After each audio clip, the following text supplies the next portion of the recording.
In. And we're going to have this wonderful presentation and time for Q&A at the end. But feel free to drop questions in the chat box. I'll try to keep an eye on those. We'll try not to interrupt the flow, I think, unless it's really a clarifying question that you cannot move past without getting some more information.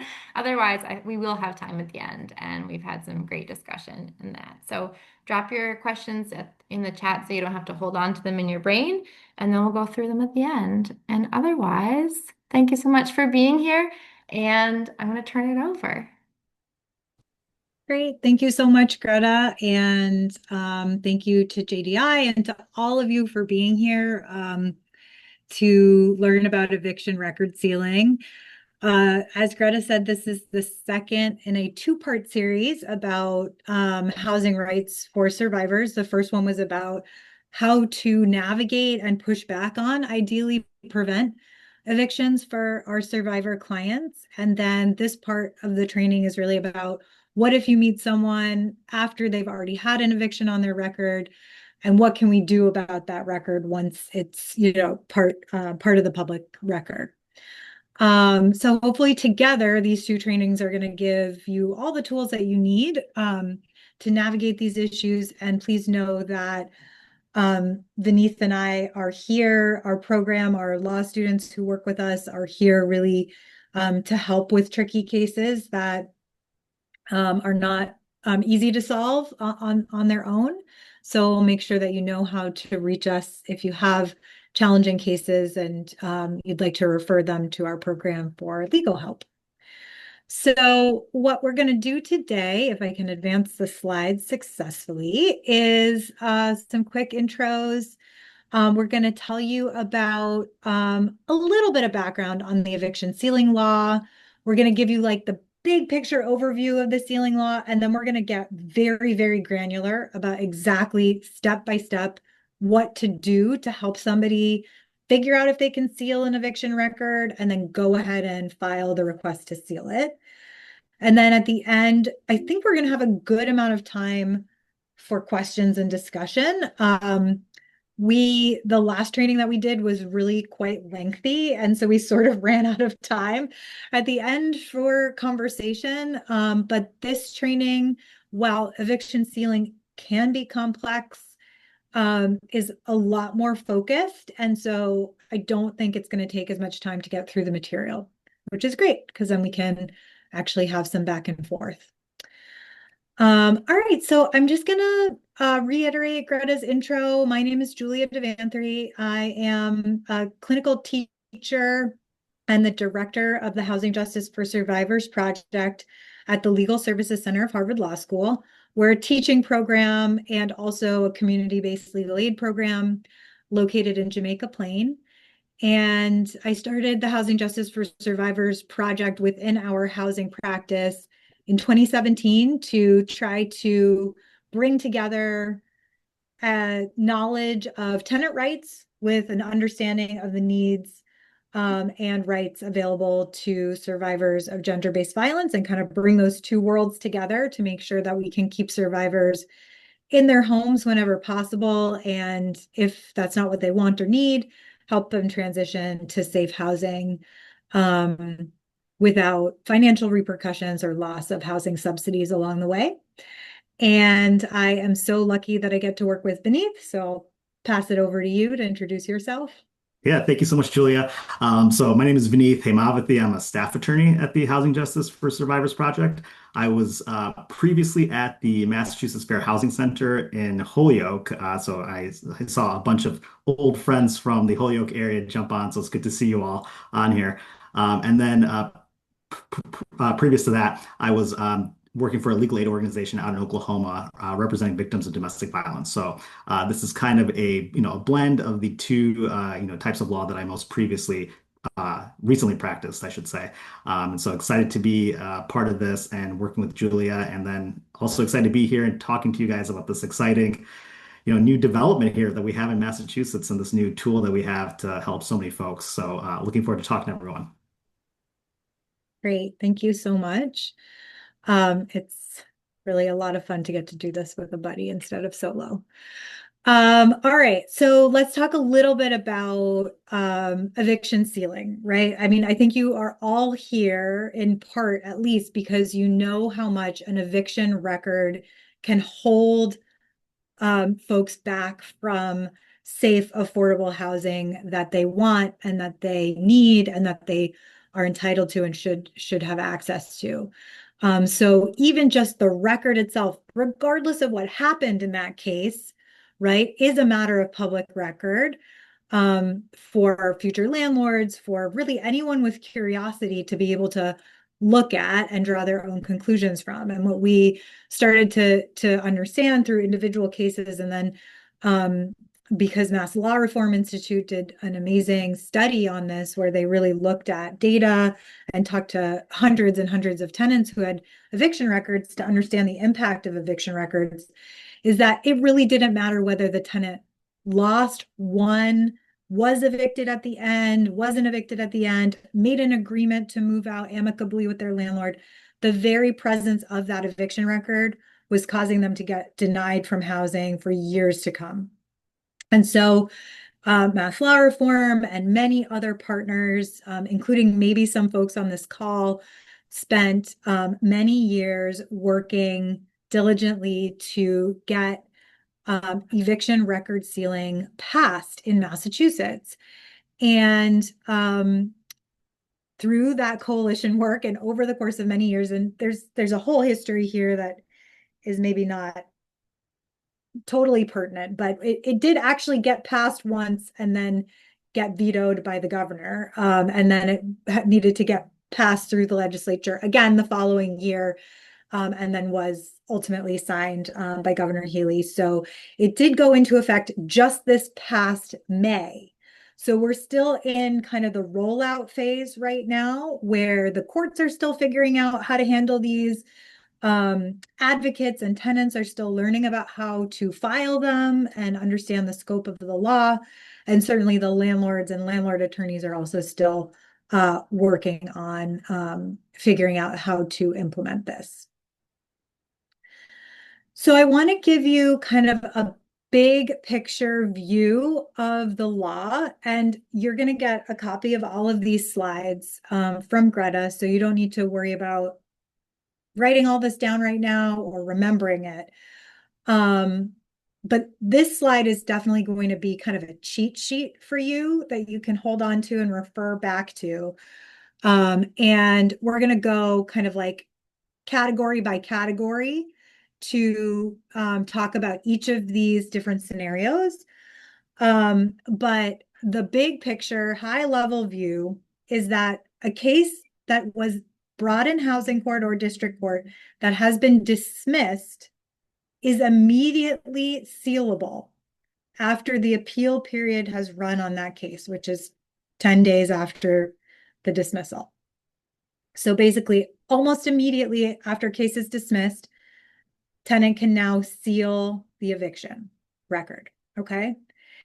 If at the conclusion of the case, the tenant won the case and judgment entered for the tenant, the case is sealable immediately after the conclusion of the case, which again includes that appeal period, which is 10 days from the judgment entering.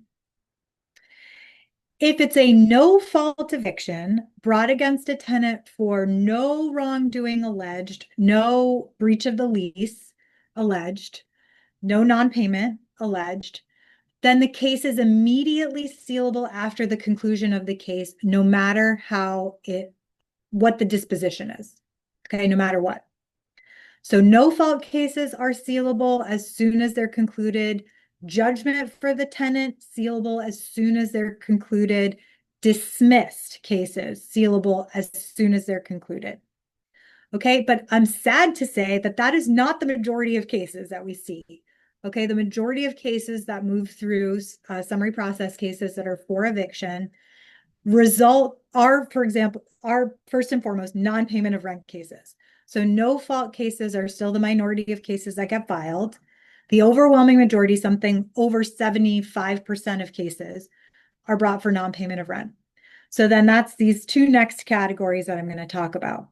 Non-payment of rent where the tenant has paid off the amount of the judgment is sealable after satisfaction of the judgment, as long as the case has concluded and all the appeal rights have been exhausted. Okay, so this is a situation where judgment entered against the tenant. Tenant is found to be liable for some amount of rent that they did not pay according to their tenancy agreement. And they have actually paid it off already. Okay.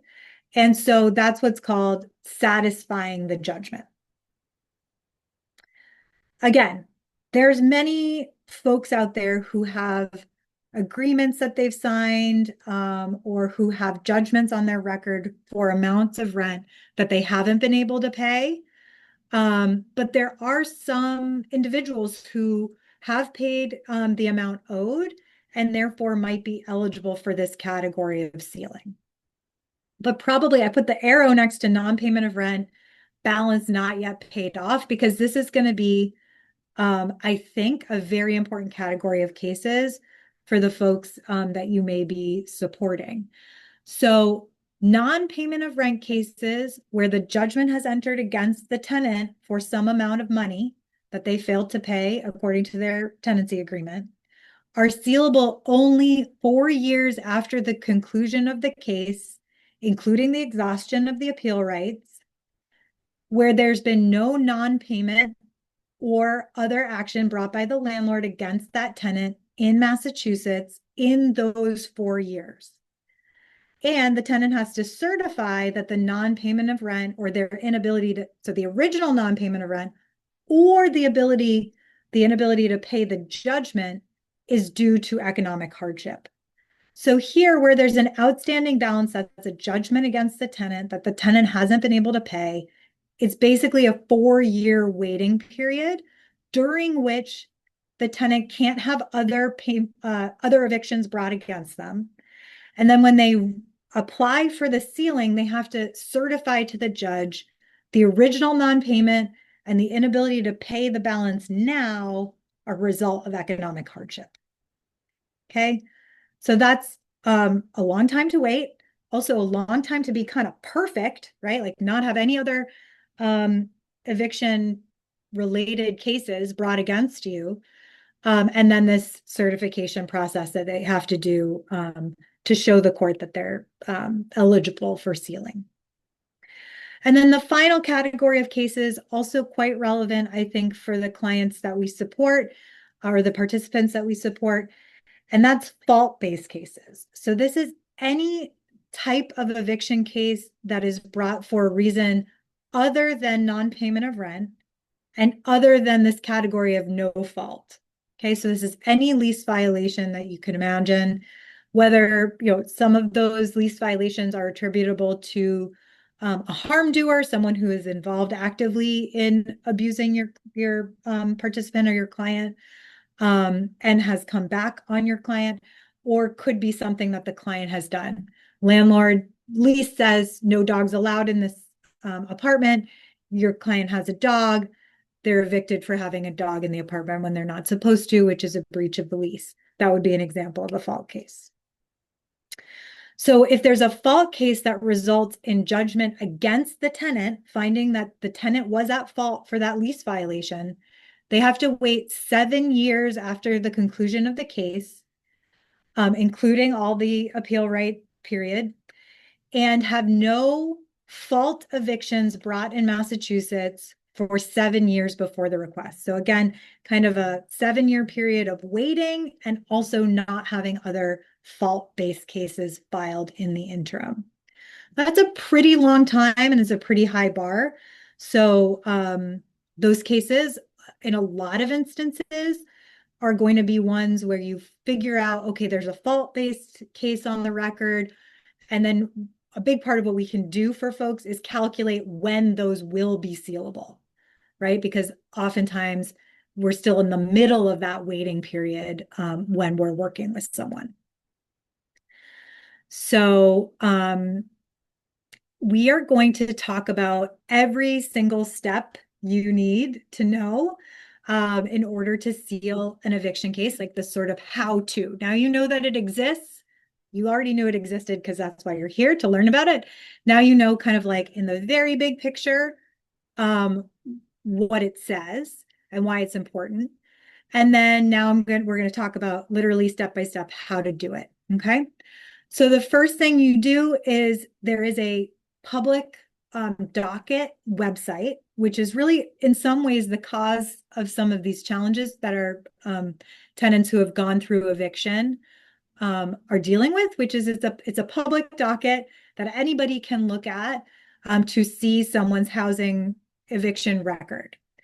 And that's available on Mass Courts. It's actually where all trial court dockets are located in Massachusetts, and there's only some dockets that are shielded from public view. Most dockets are actually publicly available. So you go to that website and you're going to look for all of the eviction cases that might show up for any particular person that you're working with. And then you're going to have to look at each one individually to figure out which ones are sealable and which ones are not at the time that you're working with them. And then for each record, you're going to have to do a separate sealing or a separate sort of analysis of whether or not something is sealable. So you could be working with someone who has multiple cases on their record, some of which are sealable, some of which are not yet sealable. So that's going to be part of the trick of sort of learning how to spot what is sealable and what is not sealable. Once you figure out if there is something sealable, then there's actually a form that the court has put together called a petition to seal, and you're going to help the person fill out that form. And then in some cases, that form has to be sent to the landlord or the landlord's attorney.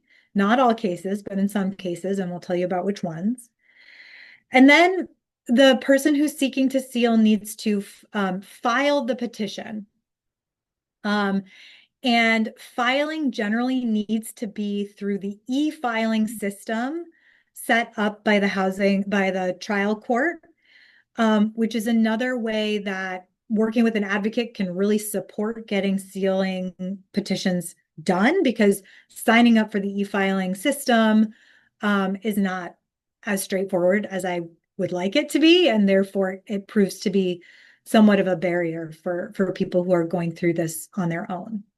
So if you are helping someone, you can help them figure out how to sign up for the e-filing system, file the petition, and then provide a copy to the person that you're working with, and then help the person think about and anticipate what are the next steps after this has been filed. And then the big thing that we do once it's been filed is really just to monitor the docket, check the docket, make sure the person is checking their mail to see if their petition for sealing has been approved, or whether there's a hearing that they need to know about to go and talk to the judge about their request to seal. So I'm going to talk about the first couple of steps, and then I'm going to pass it to Vineeth to finish us off, and then we can talk about any questions that you have on your mind.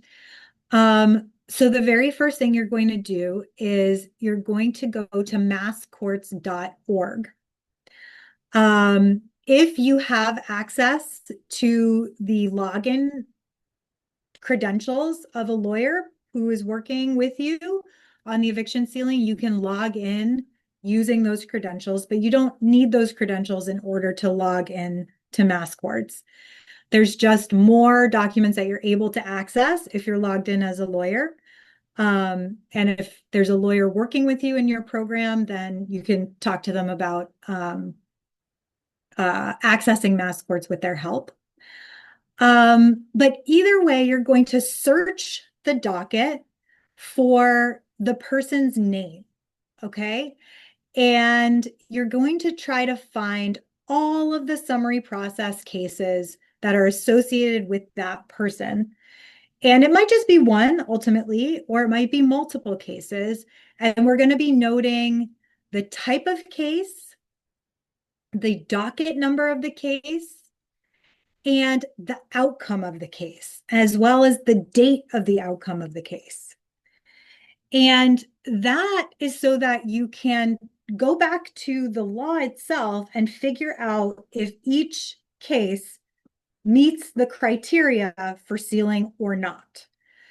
And so these are the things that you want to collect from each docket that you look at. The case number, which is the docket number, the landlord, and any co-defendants' names, their contact information, if there was a lawyer on the case, the court that this case was filed in, the outcome of the case, and if the case was not dismissed or there wasn't a judgment for the tenant, can you find out what the reason for the eviction was? And then can you find out when the appeal period has ended, based on looking at the docket? So I've given you all kind of a cheat sheet that, or not a cheat sheet, a little workaround that I actually just learned, that allows you to go and put someone's name into mass courts in a particular way that will actually pull up every case that's been filed against them in Massachusetts, no matter the court. Because the problem with going court by court, when you think, okay, this person lives in Boston, so I should search Eastern Housing Court, or this person lives in Brockton, I should search Metro Housing Court, is that sometimes people have moved around from different parts of the state. And so you think maybe you have identified all of the cases associated with that person by searching the court for their current location, but you've actually missed something from their prior housing history. So this little trick, which I just learned, which is very nifty, I'm not going to read it all out to you, but you'll get the slide so you can follow these steps, actually allows you to just put their name into mass courts in a way that will pull up all of the records. And then you're going to look for records that are summary process cases. That means it's an eviction case. So there may be other cases in there that, are not relevant to what you're doing. Anything that is a summary process case designated as SP in the docket number is going to be subject to these sealing rules that we're talking to you about today. All right, so with that, I'm going to pass it over to Vineeth. Great, thank you. Okay, so now you've found these records, and Julia kind of went over that cheat sheet a little bit earlier, and really kind of just talking about this in general terms. When you're I think the most important thing to kind of look at is what the case disposition is. If you're looking at the case disposition, that is going to kind of tell you what lane is available to you to seal the records. And generally speaking, if the case disposition is favorable to the tenant, then that eviction sealing process is going to be a lot shorter and a lot less complicated. If it's favorable to the landlord, then it's much lengthier and more complicated. So if you're taking a look at cases where the case disposition is much more favorable to the tenant. So the first, obviously, is that the case was dismissed. And as Julia mentioned, if the case has been dismissed and the exhaustion of the appeal rights has already occurred, which is usually 10 days, then that case is immediately sealable. That's also true if the judgment was for the tenant. If the judgment occurred and then 10 days has elapsed, then the case becomes immediately sealable. I think there was a question in the chat about what a no fault case is. And so there are different ways that a case can be brought, an eviction case can be brought in housing court. Non-payment, which is, obviously rent has not been paid.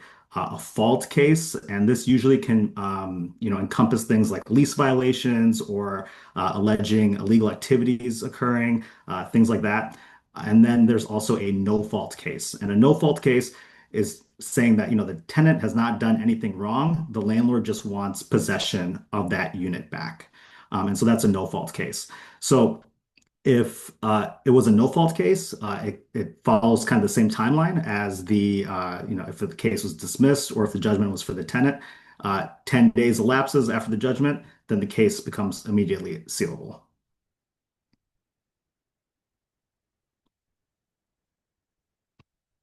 Do you have control? Okay, there we go. And then now kind of looking at the cases that where the case disposition is favorable to the landlord. And as I mentioned, these become lengthier processes that are more complicated. If it was a non-payment case, but the tenant has paid the arrears, then a satisfaction of judgment form must be filed. The landlord is the one that needs to file this form, and so you would need to serve the landlord with this form and ask them to file it. And then once that is filed, showing that the arrears has been paid in full, then the case becomes sealable. If the tenant has not paid the arrears, then you do need to wait 4 years and not have any other non-payment evictions during that time. You also need to certify with the court that you have not paid due to economic hardship. And those court forms are available, and that needs to occur for that case to become sealable.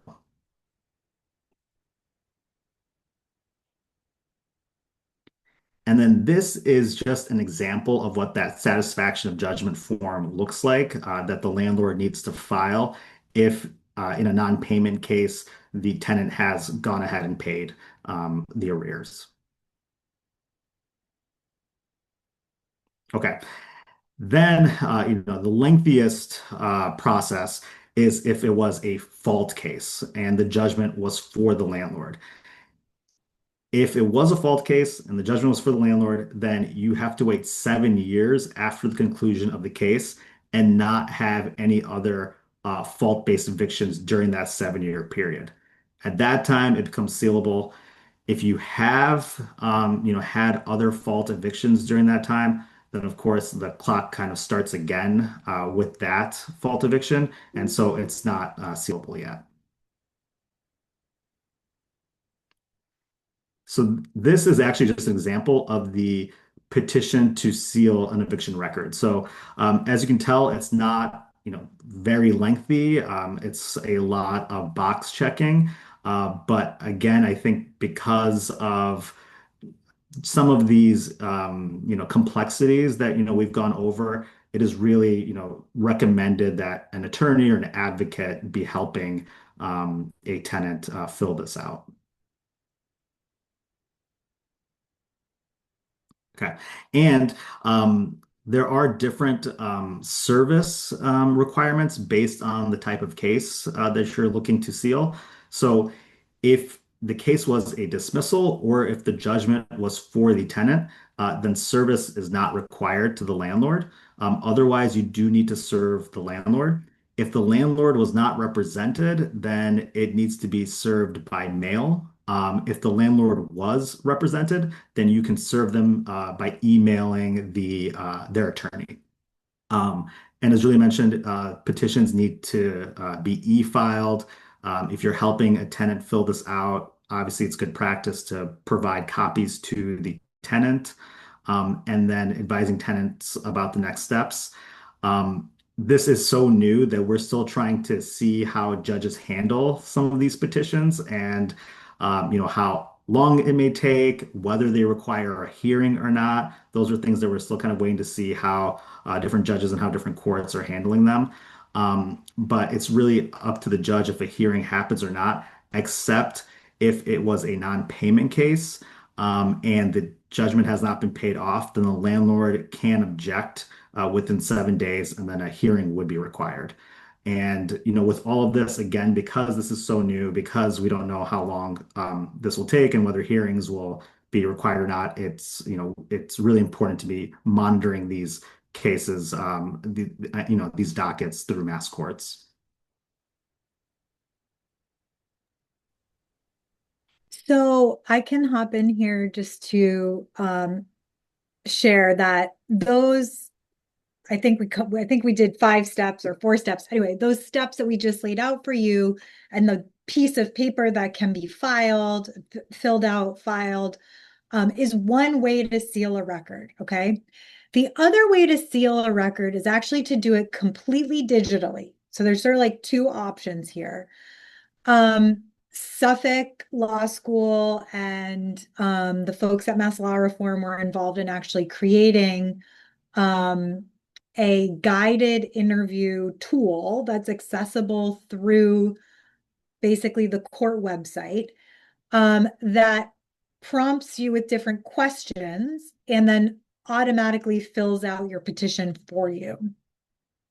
The reason we don't teach you, the reason this whole training is not just like, go to this website and use this website, is because you actually need a lot of information to use this website that you can only get by first looking the case up on mass courts. So you have to have the docket number for each case you're interested in sealing in order to use this tool. So I would still recommend that you do the first step. If you're thinking about using this tool with someone you're working with, it's great, but you first still need to look them up in mass courts and find out exactly how many cases you're dealing with and note the docket number, note all the information that we gave you the checklist for at the beginning in order to then be able to go through the guided interview and have the answers to the questions that the interview is going to ask you. The cool thing about the interview is that it does guide you about how to sign up for e-filing if you don't already have an account. So that's kind of like already built in, which is really nice. But again, it's not as easy as like log on to this and then just answer these 5 questions and you're done. You do need to do that pre-work, but it's easy to use. It should be pretty quick and it should tell you and sort of take some of the guesswork and analysis out of determining whether something is sealable. It will tell you based on the information that you put in, this is sealable or this is not yet sealable. And then if it is sealable, it helps you actually fill it out and file it. So we want to make sure you're aware of that. It's a great tool. It was made by our colleagues, so we want to make sure it gets a lot of use. And I think the court wants people to use it. So it is out there, but we thought we would give you kind of the background and also a little bit like the old-fashioned way of doing it with the actual piece of paper that you would need to fill out. So that's all of our slides, and I'm very happy to say that we've ended with plenty of time to have a conversation about eviction sealing, the importance of it, the philosophy behind it, the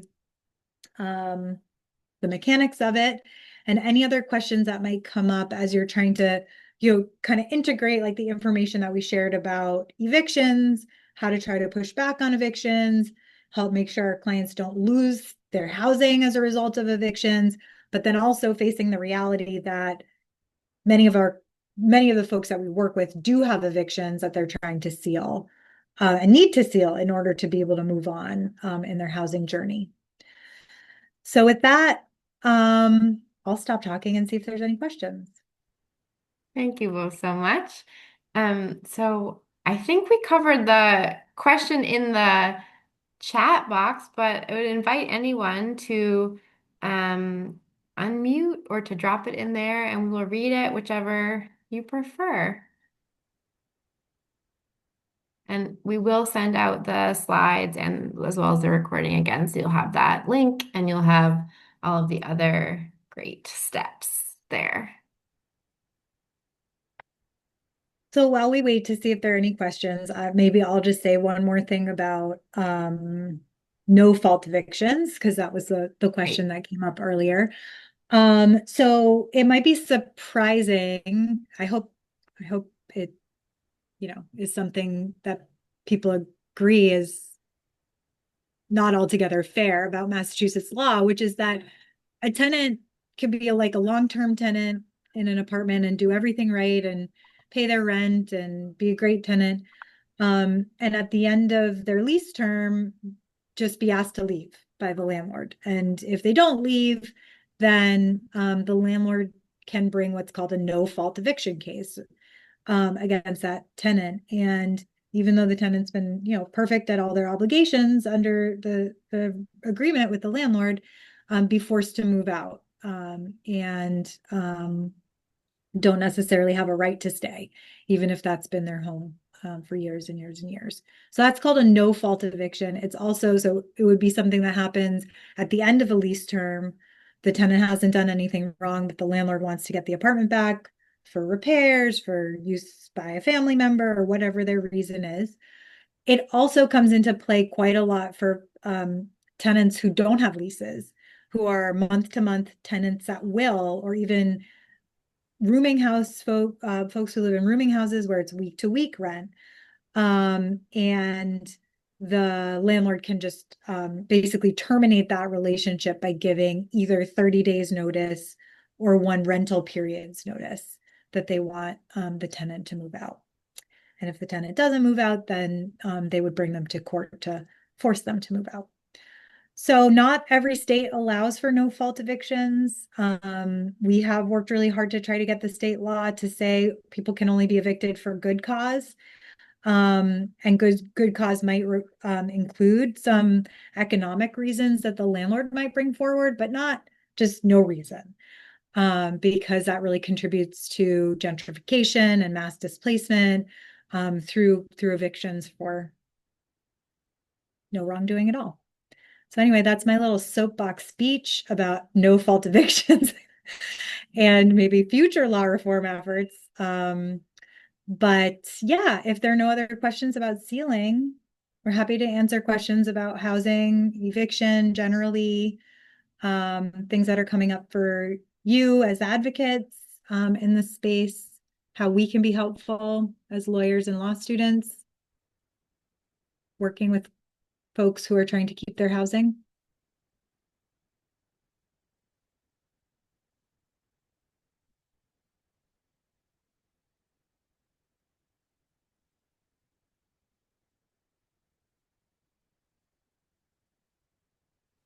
Do you have knowledge about vouchers? We do, yeah. I have a client who um, needs more time extended on her voucher, and I'm not sure housing authorities are doing extensions right now. But there is a good reason why the client couldn't use the 4 month search period to find a new place, and we've provided paperwork and a request for a reasonable accommodation and got a very quick response of like, no, definitely not. Original, original deadline applies. Um, like no extensions being given right now. So I just don't know kind of next steps at this point. I'm not even sure they read the whole accommodation because the email sent back was so quick. Um, yeah, I just don't know if you have any guidance on next steps in a situation like that. Is it federally funded? Yeah, it's Voucher? sorry, Section 8 voucher. Yeah. Yes. I mean, you in other times you might have done a HUD complaint about, discrimination based on disability and failure to accommodate. I wouldn't necessarily recommend that right now. The other thing to do is to actually have a housing. Where in the state are you located? I mean, Or this I'm person? in I'm in Salem, but this is out of the Boston Housing Authority. Yeah, so in Boston, I mean, you could do have petition a housing court to basically review the housing authority's decision, which it has jurisdiction to do. And this might be something maybe we want to talk offline about just because Sure. we do practice in the Eastern Housing Court, so we can maybe give some even more specific guidance. But yeah, I Mhm. mean, there is judicial review for housing authority administrative actions, and that might be the best approach. But I think what you're seeing with vouchers right now is that housing authorities that are in shortfall, meaning like they don't have enough budget for all the housing that they currently have, are looking for ways to like shrink costs. And, Yeah. they've issued all kinds of things like no rent increases are being approved, and across the board efforts to address their shortfall. And this might be part of that, but I think that's kind of, I think it sounds problematic to me. Have you brought it to the civil rights folks or just No. at the leasing officer level? This is like just kind of brought onto my radar, and this was kind of our first trying to communicate, and then after further conversation, providing the request for reasonable accommodation, and then getting this response. And I'm just, I feel a little bit out of my depth trying to Yeah. figure out what now. Well, they have a civil rights division that's fairly responsive, and I would be surprised if this something like this had gone through them. Sounds like it's just like a knee jerk, like no from the least Yeah, superior level. this So was I a might, supervisor. I'm just like, I'm gonna be like, who's your supervisor? Who can I yeah. speak to? If you Okay, wouldn't mind putting your contact info in the sure. chat, maybe Beneath and I can follow up. Thank you. Oh, and Greta just put my contact info in the chat too. Let's Okay, connect one. thank you. I can actually also connect you both, so I'll do that after we. Thank you. You're welcome. We have another question about just more, a little more clarification. If the petition process can be easily navigated by an agency advocate or recommend using a staff attorney. And I know that you have great answers for this, Julia and Vineet, so would love to hear your thoughts about that. I mean, I think our hope by sharing this information is that people who are not trained as lawyers can start to do these sealing, assisting people with sealing. I think, to be totally honest, it's kind of a whole, uh, like things that are ready to be sealed are pretty easy to seal. And then things that are not ready to be sealed or there's complication, just they're still complicated for us even with legal training. So it's still a little bit uncharted territory when you get to the judgment against the tenant where the tenant hasn't paid, judgment against the tenant where the tenant has paid, and the fault cases. Those are just a little complex, and you may want to consider trying to escalate those to lawyers that are in your programs or reaching out to us if you think we can be helpful. But I think the goal here, and I know a lot of non advocates who do not have necessarily specific legal training have received trainings on sealing with the hope that there can be a bunch of sealing going on that doesn't necessarily need to be done by lawyers. Denise, anything you want to add to that? No, I agree. I think at the outset it was very much like attorneys should be doing this, but I think as we've been developing resources and as these trainings have been happening, I think like Julia said, we want to get to a place where it's accessible and more people are able to do it. Yeah, I mean, technically, someone with an eviction record can do this themselves. The overwhelming majority of tenants go through all housing court procedures without a lawyer, unfortunately. And so this would be sort of like one more element that people, the court should support people in navigating without lawyers. But obviously, the more guidance and support and solidarity that the advocacy community can bring to this, the more petitions are going to get filed and be successful. And that's really our goal here.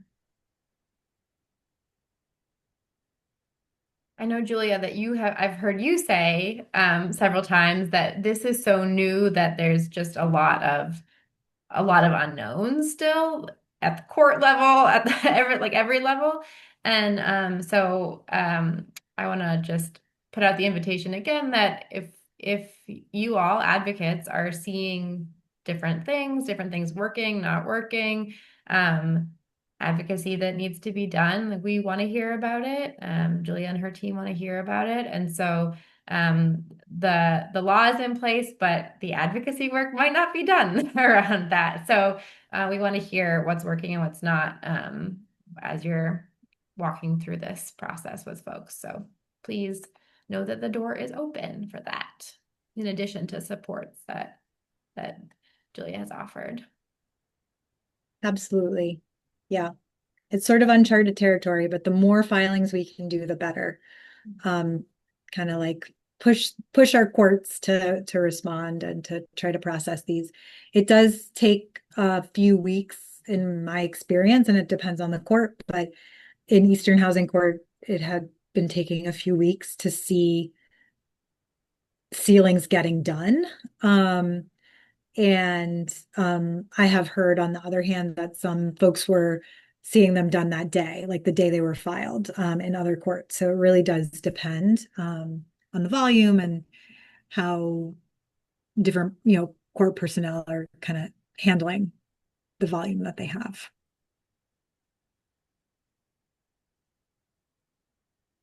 What else, friends? Any other questions?